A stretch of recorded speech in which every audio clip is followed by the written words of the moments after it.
Hi, everybody. Welcome back.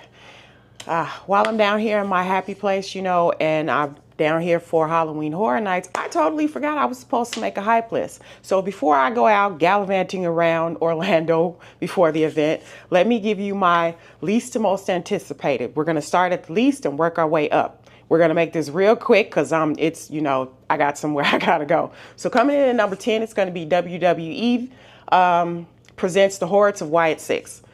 The only reason why this one is at number 10 is because I have no idea what to expect from this, and my brain cannot wrap itself around having a wrestling event as part of Horror Nights. But we're going to go in and see, what it's like. Coming in at number 9, it's going to be Grave of Flesh.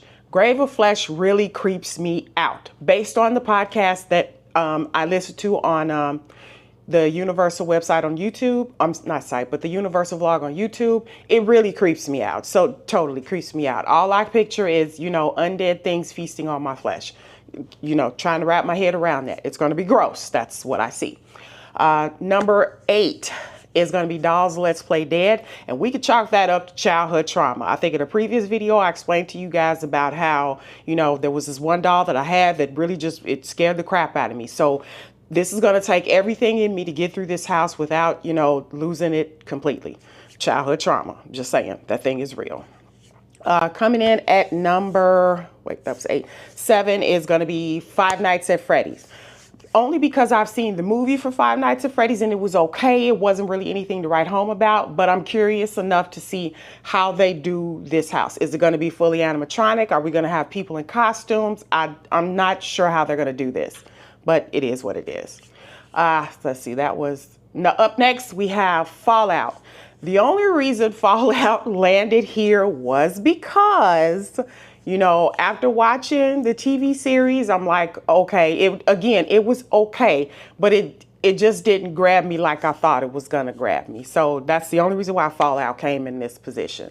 But I want to see if they're going to is the ghoul going to be there? Is that that animatronic, not animatronic, but that guy in the suit, the big, robot thing. That's what I'm trying to say. The big robot thing. Is that going to be there? And if so, how is that going to play in? How much of this house is going to be animatronic versus how much is it going to be real? I know Lucy's going to be there. We're going to see some parts of the vault for sure. But, how much of the other parts of the series are we going to see? So, okay, let's keep rolling. Coming up next is Hatchet and Chains, The Demon Bounty Hunters. And the only reason why this is kind of far down on the list was because it's a redo, not necessarily redo, but it was featured in Slaughter Cinema 2 last year in one of the houses. But I am nonetheless excited to see what it is. It's going to give me some old Western vibes. I'm going to see some demons. I'm going to see some chains. It's going to be a shootout. I'm excited for this. I do kind of like some Westerns, not all of them. Blame that on Clint Eastwood. He was the man back in the day. All right. Coming up next, we have El Artista, A Spanish Haunting. This is said to be like the theme and the icon behind it. So I'm curious to see how they deck this one out, how this is going to be, how it's going to look, how it's going to work. I'm very curious to see how they do this particular house. Next up, we have Gawkin, Monsters of the North. I have high expectations for this. It's a winter theme house. I expect to see like some serious monsters going on, all of that. It should be cold. It should be creepy, dark, dank, everything. I cannot wait to go through this one.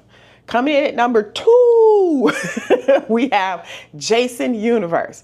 I am so excited that they put Jason in Halloween Horror Nights this year. So I want to see, are we going to see Mrs. Voorhees? Are we going to see Arnie? Are we going to see some of the kills from, the movies? Or are we just going based on like some sort of TV version? Or are they making this up as they go along? I'm excited for this. I cannot wait to see how it goes.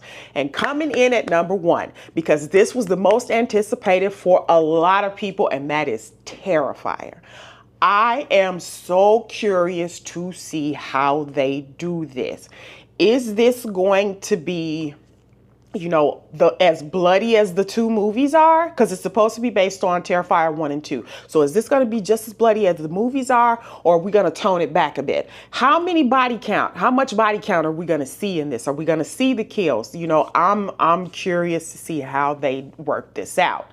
So with that being said, now that I've given you my hype list of least to most anticipated, when the event is over, I'll come back and do another video where we recap everything, and then I'll give you my rankings on which I like going from least to most favorite. Okay? So now I did this. Let me get out of here so I can go to Disney and do my thing. Bye, guys. Totally forgot to do this. Whew.